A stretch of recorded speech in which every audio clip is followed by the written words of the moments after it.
இந்த மாதிரி கொஷின்ஸ் கொடுத்தா எப்படி சால்வ் பண்ணுறதுன்னு பார்க்கலாம். ஏபிசி 3ஓட வேல்யூ கேட்டிருக்காங்க. ஸோ ஏபிசி இப்போ ஏபிக்கு வேல்யூ 3:5 கொடுத்துருக்காங்க. நான் அதை போட்டு போகிறேன். 3:5.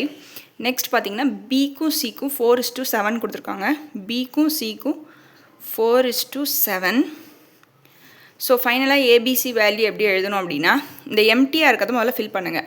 ரோ வைஸ் பாருங்கள், காலம் பார்க்காதீங்க. ரோ வைஸ் பார்க்கும்போது இந்த ரோவில் இந்த இடம் எம்டியாக இருக்குன்னா அது பக்கத்தில் இருக்க வேல்யூ 5ஐயே அங்கே ஃபில் பண்ணுங்கள். இந்த ரோவில் இந்த இடம் எம்டியாக இருக்குன்னா இதுக்கு பக்கத்தில் இருக்க வேல்யூவே இங்கேயும் ஃபில் பண்ணிக்கோங்க.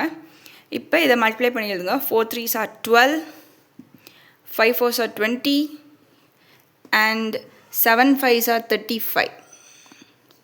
ஸோ ஏவோட வேல்யூ இஸ் 12, பியோட வேல்யூ 20, சியோட வேல்யூ 35. அவ்வளோதாங்க. இதே மாதிரி மோர் ட்ரிக்ஸ்க்கு மறக்காமல் ஃபாலோ பண்ணிக்கோங்க.